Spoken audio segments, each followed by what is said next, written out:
नमस्कार दोस्तों, मैं सूरज सर एक बार फिर आप लोगों के लिए अभ्यास 2B के पहला व दूसरा प्रश्न हम आपके लिए पहले ही हल कर चुके हैं। आज जो है तीसरा हल करने जा रहे हैं और तीसरा, चौथा, पांचवा चलिए हल करते हैं। और देखिए ये देखिए NCERT की बुक है हमारे पास। ये देखिए क्वेश्चन लिखा हुआ है, एक बाग में आम के 2304 पेड़ हैं, ठीक है।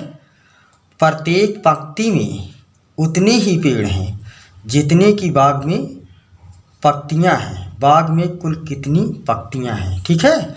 समझ लीजिए फिर से, एक बाग में आम के 2304 पेड़ हैं। प्रत्येक पंक्ति में उतने ही पेड़ हैं जितने की बाग में पंक्तियां हैं। बाग में कुल कितनी पंक्तियां हैं, ठीक है।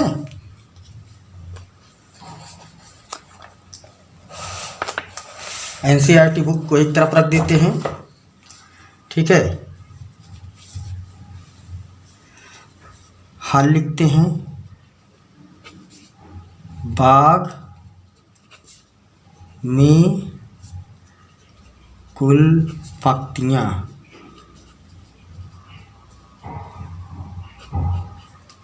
ठीक है। 2304 पेड़ हैं, तो इसका क्या कर देंगे, इसका जो है वर्गमूल निकाल लेंगे।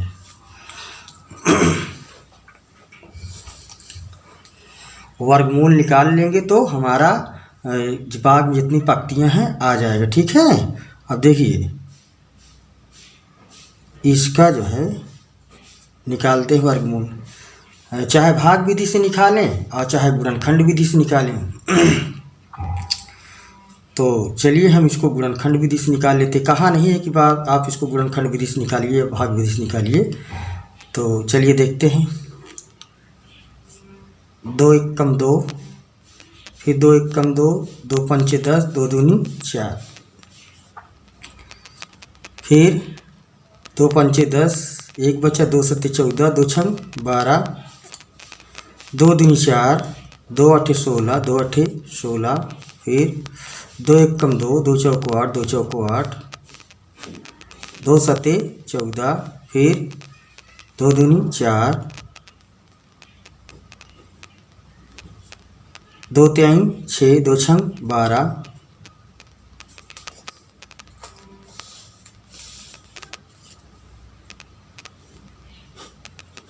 2 एकम 2, 2 अठे 16, 2 नवा 18, 3 त्रिका 9, फिर 3 एकम 3, ठीक है। इतना हो गया। क्या करोगे आप, जो है 2304 लिखने के बाद देखिए इसमें से एक ले लीजिए, इसमें से एक, इसमें से एक, इसमें से, इसमें से एक, ठीक है। क्योंकि ये वर्गमूल है, यानी कि वर्गमूल इसके अंदर ये सब, ये जो है जो संख्याएं हैं इसके अंदर हैं। ये जोड़ा में से एक एक आप निकाल लीजिए, ठीक है। तो इसके बराबर हो जाता, ये हो जाएगा 2, फिर इसमें से एक निकालिए, इसमें से एक निकाल लीजिए। फिर देखिए 2 इसमें से निकाले, फिर यहाँ से 1 2 निकाले, फिर यहाँ से एक 3 निकाल लेंगे, ठीक है। तो क्या हो जाएगा, 2 दूनी 4, 4 दूनी 8, 8 दूना 16, 16 तियाँ 48, 48 पंक्तियाँ। अतः बाग में कुल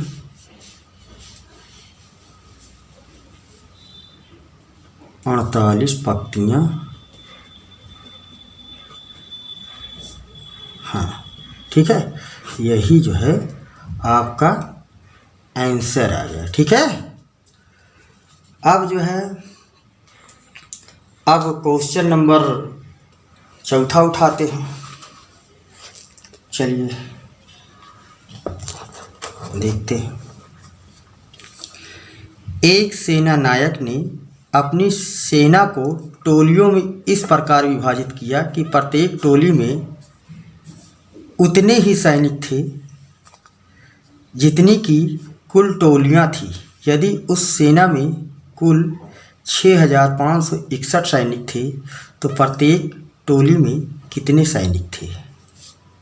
प्रत्येक टोली में, ठीक है, यानी एक टोली में कितने सैनिक थे। चलिए देखते हैं हल। ये क्वेश्चन नंबर 4 हल।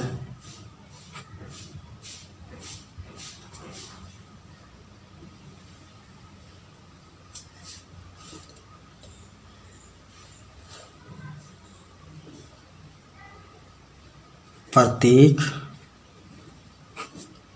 टोली में सैनिक,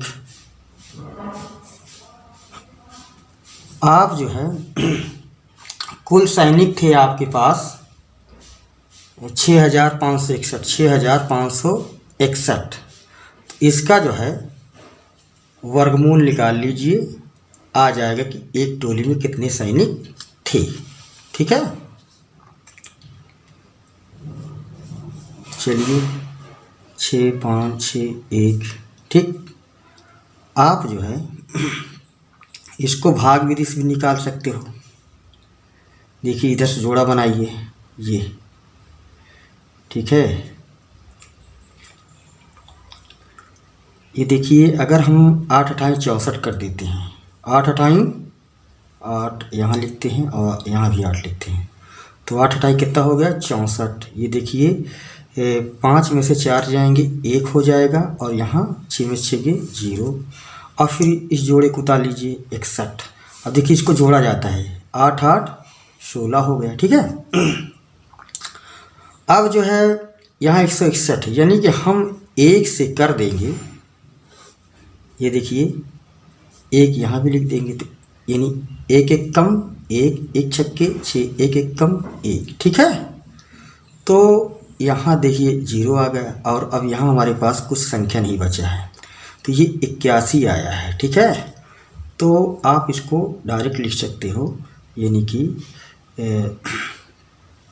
ऐसे देखिए, ये इसका मतलब होता है कि आपको बताए थे कि ये जैसे ये देखिए 6,561, तो आप जो है 6,561 को यानी कि 81 गुणे 81 इस तरह से कर सकते हो। ठीक है, तो अब जो इसमें से जो जोड़ा रहेगा, जोड़े में से 1 निकाल लीजिए, तो ये 81। ठीक है, जोड़े में से 1 निकाल लीजिए। ठीक है, अभी 81 को 81 से गुणा कर दोगे तो आपका 6,561 आ जाएगा, क्योंकि कुल जवानों की संख्या आ जाएगी, क्योंकि एक टोली में 81 थे, तो 81 जो है टोली भी थी जवान की। ठीक है, 81 टोलियां भी थी। ठीक है, तो एक टोली में 81 थे, तो 81 टोली में कितने हो जाएंगे पूरे, इसको 81 से 81 गुणा कर दीजिए, फिर यही आ जाएगा। ठीक है, तो अतः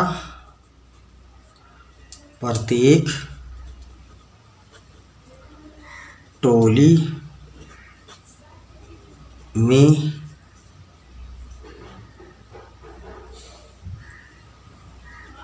कितना थे 81 सैनिक।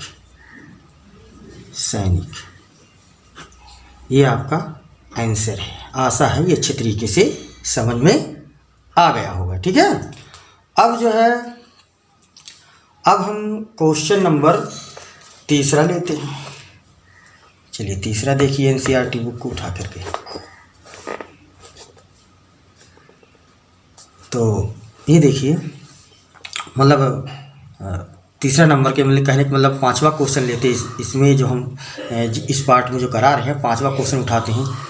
एक सेना नायक अपने जवानों को पंक्तियों में खड़ा करके एक वर्ग बनाता है। क्या बनाता है? वर्ग बनाता है। बाद में उसे ज्ञात होता है कि 60 जवान शेष रह जाते हैं। कितने? 60 जवान शेष रह जाते हैं। वर्ग बन जाता है तो 60 जवान शेष रह जाते हैं। यदि उसके पास कुल 8,160 जवान थे तो बताइए कि प्रत्येक पंक्ति में सेना नायक ने कितने जवान खड़े किए थे। ठीक है, अब चलिए देखते प्रत्येक पंक्ति में, यहाँ भी पूछा कि एक पंक्ति में कितने जवान खड़ा किए थे, लेकिन उसके पास जो है कि वर्ग बनाता है तो 60 जवान शेष रह जाते हैं। ठीक है, अब ये है क्वेश्चन नंबर 5वां। चलिए फिर 5वां करते हैं, देखते हैं हल। क्योंकि कुल जवान कितने थे, 8160, 8160। शेष जवान कितना है आपके पास, 60। ठीक है, अब क्या कह रहा है, तो अब जो है अब कह रहा है कि एक टोली में अब जो वर्ग बनाता है, अब जो बाकी जवान बचते हैं, ये शेष जवान इतना बच जाते हैं, तो जो बाकी जवान हैं तो आपके इसमें से घटा दीजिए, इसमें से। ठीक है, ये जो है आपका इतने जवान 8100 जवान, मतलब कहने के 60 जवान निकालते हैं, तो इतना जो बचता है तो इसका वर्ग बनाते हैं जवान, क्या कहते हैं, सेनानायक इन सैनिकों का जो है कि वर्ग बनाता है। तो यानी कि एक पंक्ति में उतने ही जवान रहते हैं जितनी पंक्तियां हैं। ठीक है, या एक टोली में उतने ही सेनानायक सैनिकों को खड़ा करता है जितना कि कुल मतलब जो है कि पंक्ति हो। ठीक है, तो आप क्या करोगे, इसका जो है निकाल लीजिए कि वर्गमूल निकाल लीजिए। ठीक है, तो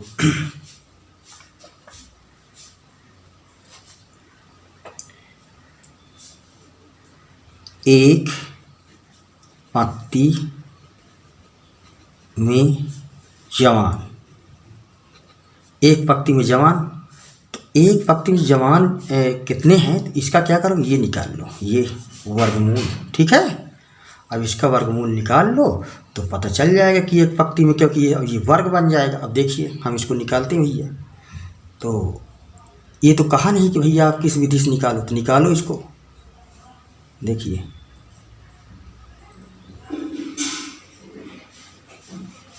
ये जो है 9×9, देखिए जोड़ा बनाइए, 9×9 81, यहाँ की 9 लिख दीजिए। ठीक, ये अलग कर दीजिए इतना, और ये देखिए 0 हो गया। अब क्या करोगे, इसको जोड़ना रहता है। 9×9 कितना हो गया, 18।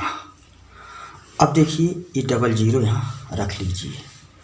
अब अगर हम एक बार भी यहाँ ले जाते हैं तो यहाँ 181 लिखना पड़ेगा, लेकिन यहाँ तो 0 है, तो हम इसको 0 बार ले जाएंगे। ठीक है, 0 बार ले जाएंगे, तो देखिए 0 0 0। ठीक है, 0 आ गया। ठीक, तो हमारे पास यानी कि अब आ गया है कितना, 90 जवान। एक पंक्ति में कितने जवान हैं, 90। अब इसको आप लिख सकते हो कैसे, 90 × 90। ठीक है, तो अब इसमें से एक निकाल लीजिए तो हो जाएगा कितना, 90। इसमें से एक निकाल लीजिए, वर्ग के फैले आ गया है, वर्ग इसका ठीक रूट के फैले आ गया, तो 90। तो 90 को 90 से कर दोगे तो आपका वर्ग बन जाएगी। पॉइंट नहीं है, इसको पॉइंट नहीं समझिएगा। ठीक है, तो अतः एक पंक्ति में जवानों की संख्या कितनी है, 90। यानी कि एक पंक्ति में 90 हैं तो 90 पंक्तियाँ भी हैं। ठीक है, तो यही जो है क्या कहते हैं, 90। एक पंक्ति में जवानों की संख्या कितनी है, 90। 90 को 90 से कर दीजिए तो इतना आ जाएगा। देखिए, चाहे दिखा देते हैं, देखिए भैया, ये देखिए, ये 9×9 81 और 2 0 लगा दीजिए, और उसके बाद 60 जोड़ दीजिए, और ये देखिए 0 0 0 रहेगा, 6 और 0 6 ये रहेगा, 1 और 8, ये देखिए फिर इतने आ गया यहाँ। ये लेकिन हमको बस 60 जवान को फैले कर दिए थे, तो ये थे कि यानी कि ये देखिए वर्ग, ठीक है, वर्ग बन रहा है। तो वर्ग में से इतना निकालिए, 90 पक्ति 90 जवान, तो 90 जवान आ गए हैं, आंसर हो गया है। आपको ये फैंटास्टिक तरीके से समझ में आ गया है। ये देखिए, इसको जब जोड़े थे, ये 8100 को और 60 इसको जोड़ दिए थे, 60 इसमें जोड़ दिए थे, 8100 60 आ गए। ये देखिए 8100 60 और 60 हमने निकाल लिया था। जितने बचे थे जवान उसका हमने वर्गमूल निकाला, वर्ग बना दिया। तो वर्ग बनाने पर इसमें से वर्गमूल आ गया। देखिए 90, तो 90 जो है एक पंक्ति में क्या थे, जवान हैं। एक पंक्ति में जवानों की संख्या है 90, ठीक है। अब क्वेश्चन नंबर जो है हम छठवा देखेंगे। चलिए देखते हैं, आप लोगों के लिए छठवा भी देख लेते भाई, आगे भी देख लेते, 5वां तक कहे थे, छठवा देख लेते। वह छोटी से छोटी संख्या ज्ञात कीजिए जिससे 1890 में गुणा करने पर गुणनफल पूर्ण वर्ग होगा। पूर्ण वर्ग मतलब कि वो संख्या जो होगी, तो इसमें अगर गुणा कर देगी तो जो गुणनफल होगा निकलेगा, तो वो जो है क्या हो जाएगा, पूर्ण वर्ग हो जाएगा। यानी कि उसको मतलब उसको अगर निकालेंगे उसका वर्गमूल, तो वो मतलब पूर्ण वर्ग हो जाएगा, ठीक है। अब देखते हैं छठवा, एनसीईआरटी बुक को रख दीजिए एक साइड। देखिए हल लिखते हैं, देखते हैं भैया। 1890, अब इसको भाग विधि से नहीं करोगे। अब इसको अगर भाग विधि से आप कर दोगे तो आपका गलत हो जाएगा, क्योंकि आपको पता लगाना है कि वो छोटी से छोटी संख्या कौन सी है जिसको 1890 में गुणा कर दो तो गुणनफल जो होगा वो पूर्ण वर्ग बन जाएगा, ठीक है। तो चलिए देखते हैं। 2 9 18, 2 चौको 8, 2 पंचे 10, फिर ये हो गया 9 4 13, 5 18, ये 3 से कट जाएगा, ठीक है। तो ये हो जाएगा 3 त्रिक का 9, 3 1 3, 3 5 15, फिर 3 से कटेगा, 3 1 3, 2 लगातार है तो 0 उतार लिए, 3 5 15, फिर 3 से काटिए, 3 त्रिक का 9, 3 5 15, अब नहीं कटेगा, 5 से कटेगा, 5 7 35, अब 7 1 7 कट गया, ठीक है। तो देखिए 1890 यानी कि 1890 है। तो इसमें देखिए 2 गुणे 3 गुणे 3 गुणे 3 गुणे 5 और गुणे 7, देखिए इसका तो जोड़ा बन गया है। जिसका जिसका जोड़ा नहीं बने हैं उसी को अगर आप गुणा कर दीजिए, गुणा करने के बाद इसमें गुणा कर दीजिए, तो जो गुणनफल आएगा वो पूर्ण वर्ग होगा। तो चलिए भैया कितना कितना बचा है, देखिए 2 बचे हैं, यहाँ से 3 बचे हैं, यहाँ से 5 बचे हैं, यहाँ से 7 बचे हैं। तो 2 3 6, 6 पंचे 30, इतने देखिए इकट्ठा नहीं आता, 23 करीब 30 और गुणे 7 ही बचा है। तो 7 0 7 0 0, 7 तिरिक 21, ठीक है। तो वो संख्या, वो छोटी से छोटी संख्या क्या है, 210 है। क्या है, 210। अतः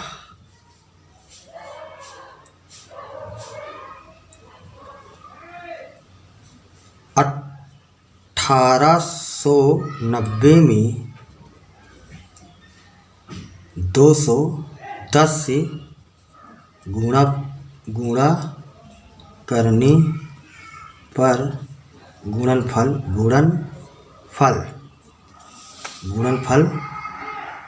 पूर्ण वर्ग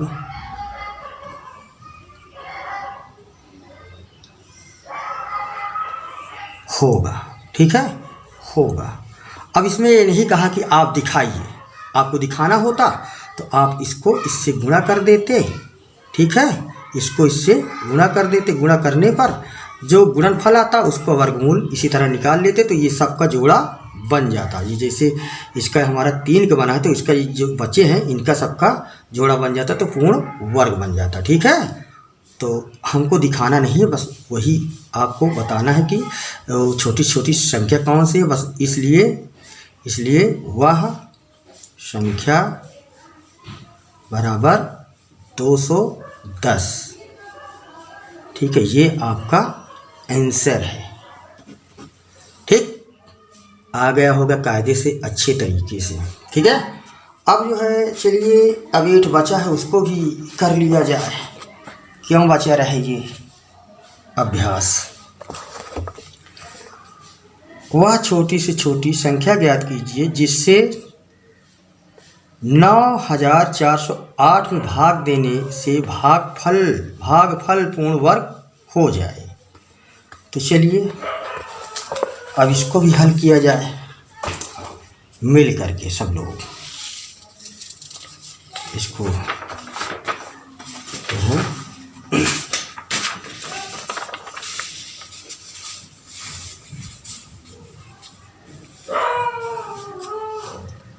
हल लिखते हैं। ठीक है,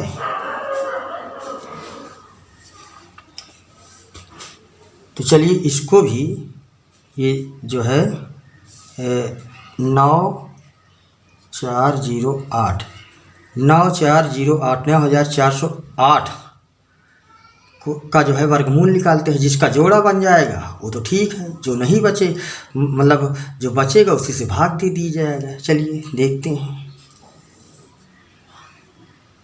तभी भागफल पूर्ण वर्ग बन जाएगा। चलिए देखिए 2 से कटे क्योंकि 8 अंत में है।